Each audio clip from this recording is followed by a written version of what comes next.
আমি উপজেলা চেয়ারম্যান ছিলাম, আপনি নিশ্চয়ই জানেন। উপজেলা চেয়ারম্যান সরকারি কার্যক্রমে উপজেলা পরিষদে মিটিং করতে হয়। তো মিটিং করতে হলে সেখানে উপজেলার চেয়ারম্যানের পাশাপাশি উপজেলার ওই এলাকার এমপি সাহেব থাকেন, ওই উপজেলার ইউনিয়নের সাহেব থাকেন। সুতরাং ওইখানে তো আমাদের ফটো ওদের লোকের থাকবেই। এটা তো আমার তো কিছু নাই। ফটোটা কি মনে হবে আমি রাজনৈতিক ফটো নাকি আমার সামাজিক কার্যক্রমের ফটো?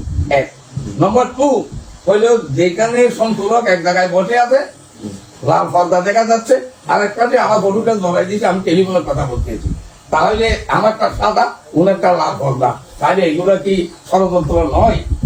সুতরাং যারা ষড়যন্ত্র করবে তাদেরকে ষড়যন্ত্র করতে দেন।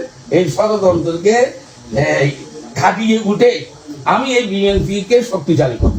যেহেতু আমার রক্তের মাংসের বিএনপি, আমি 1991 সালে সোনার ইউনিয়ন বিএনপির সভাপতি নির্বাচিত হই। আমি বলি নাই, আমার অবসরে আমার এলাকার যিনি এমপি ছিলেন শহীদ শাহনাজ চৌধুরী মন্টু, তিনি আমার সোনারায় গিয়ে মিটিং করে তিনি আমাকে সভাপতি ঘোষণা করেছেন। যেহেতু ওই সময় আমার এক টিচার মারা গিয়েছিল, টিচার মৃত্যুতে আমরা শোকাগত ছিলাম, আমরা ওই টিচার মেজবান নিয়ে ব্যস্ত ছিলাম।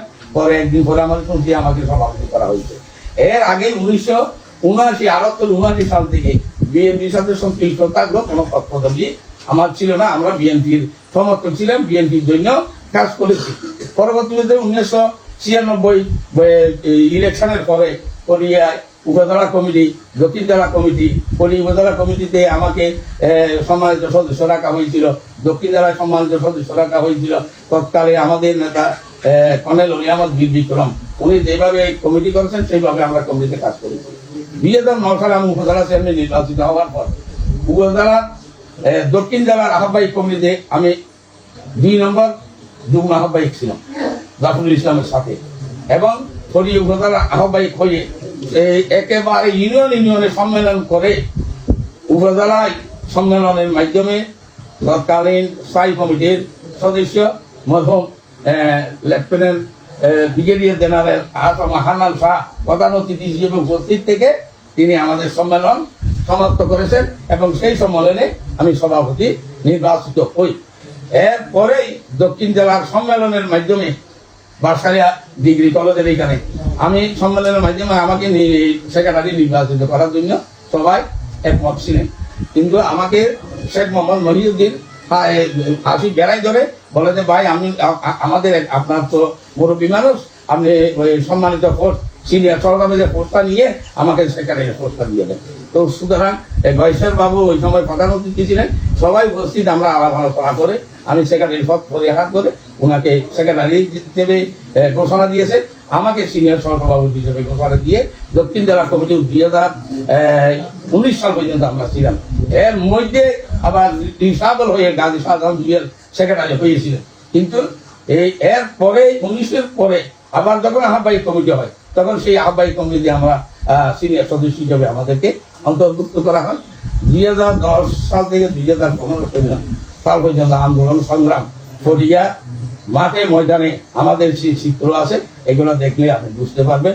আজকে যারা বিএনপি করে দাবি করে তাদের কোনো চিহ্নই ছিল না, তারা কোনোদিন ওই 15 সাল পর্যন্ত মাঠে ময়দানে ছিলই না। পরবর্তী পর্যায়ে তারা সহ আমরা জেলায়ও আমরা প্রোগ্রাম করেছি, আন্দোলন সংগ্রাম করেছি। জাফরুল ইসলাম এর নেতৃত্বে আমরা শাহমানত পুলিশের উত্তরপাশে গোল করে এই জেলা প্রোগ্রাম করে পরিয়ার যাই, পরিয়ার প্রোগ্রাম সেরে রাত্রে আসি। সেই সকালবেলা কুয়াশার মধ্যে রিক্সা নিয়ে পরিয়ার যাই। আমি যদি পরিয়ার যাই উপস্থিত না হয় আমার নেতা কর্মীরা আসে না, সেই জন্য আমার কষ্ট হইলেও আমি ভোর 7টার মধ্যেই আমি পরিয়ায় উপস্থিত থাকতাম। এটা বাংলাদেশের না, পরিয়ার সর্বস্তরের জনগণকে আপনি জিজ্ঞাসা করলে ওনারা আপনাকে বলবেন। সুতরাং আমরা উপরে উড়ে এসে দূরে বসি নাই, আমরা শ্রম দিয়েছি, বিএনপির জন্য কাজ করেছি। দল আমাকে মূল্যায়ন করে এই দক্ষিণ জেলার দায়িত্ব দিয়েছেন। আমাকে যে আশা ভরসা নিয়ে আমার নেতা তারেক রহমান দায়িত্ব দিয়েছেন, আমি আল্লাহর কাছে প্রার্থনা করব আমার এই দক্ষিণ জেলা যারা সিনিয়র নেতৃবৃন্দ আছেন, তৃণমূলের নেতৃবৃন্দ আছেন, তাদেরকে সাথে নিয়ে আমার নেতা তারেক রহমানের যে আশা আকাঙ্ক্ষা বিএনপিকে ঐক্যবদ্ধ বিএনপি হিসাবে, শক্তিশালী বিএনপি হিসাবে গড়ে তোলার জন্য আমরা কাজ করে যাব।